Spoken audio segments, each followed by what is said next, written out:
大家好，我叫陳敏之，今日會同大家探討聖善同當代嘅價值。咁乜嘢係聖善呢？孟子有講到啦，人性本善就好似水喺低處向低處流動一樣。人如果冇人性，如果冇咗善良，水亦都唔會向下流動。孟子認為咧，人性其實係與生俱來嘅。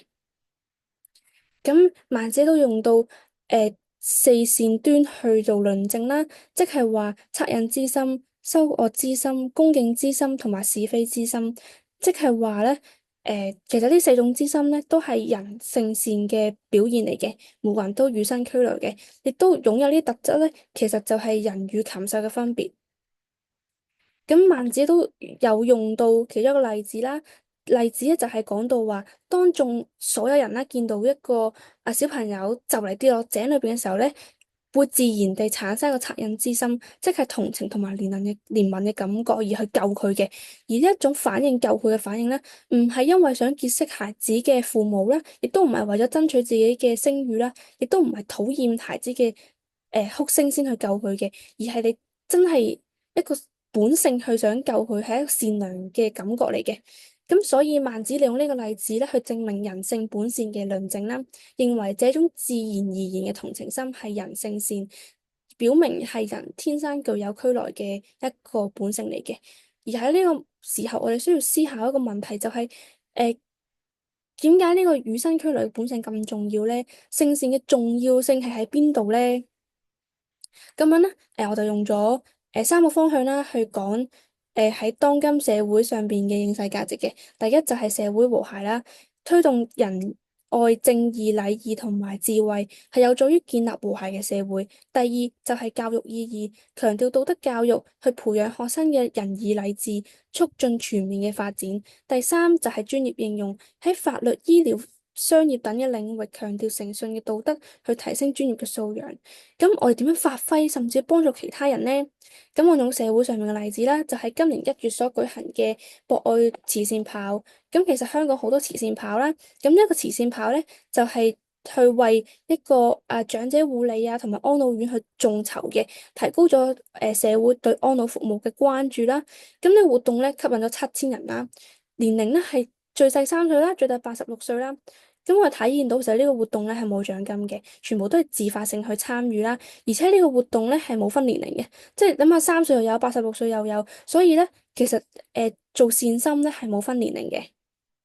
咁亦都有個眾所皆知嘅句子啦，施比受更有福。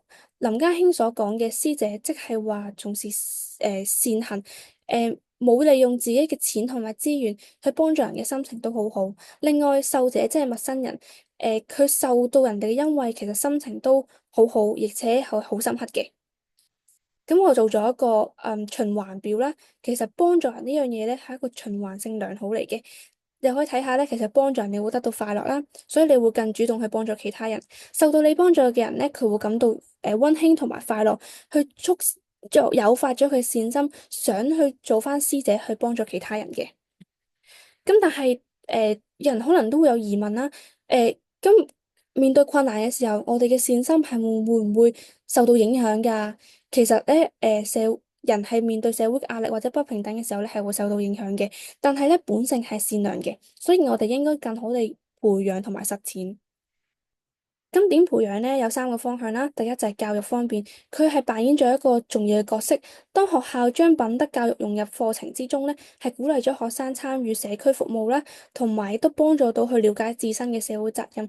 唔單止促進咗學生嘅道德發展，亦都加強咗佢哋理解社會嘅理解同埋關懷。透過呢種實踐咧，我哋可以理解到培養出更有具備同情心同埋社會意識嘅年輕一代啦。自我反省都好重要嘅，因為咧我哋可以成日睇到誒社區之間有互相幫助啦，例如有志願者啦。其實呢個行為咧係反映咗我哋人內心嘅善良，彰顯咗社會中嘅道德力量。咁第三咧就係社會企業啦，因為咧其實好多企業而家都意識到咧誒。做善事唔單止提高企業嘅形象，亦都促進咗整個社會嘅福祉嘅。所以咧，透過呢個努力咧，我哋可以睇到咧，唔單止係一個個人嘅行為啦，亦都係一個整體社會都需要努力嘅體現嘅一個責任嚟嘅。咁做一個小小嘅總結啦，就係其實咧，聖善對而家咧都係好有影響力嘅，係探究咗我哋日常生活中嘅理念啦。就算遇到困難都好咧，我哋都應該去遵從自己嘅責任啦，去實現和諧嘅。咁今日嘅分享到此結束啦。咁如果有任何討論咧，都可以再聯絡我嘅。多謝。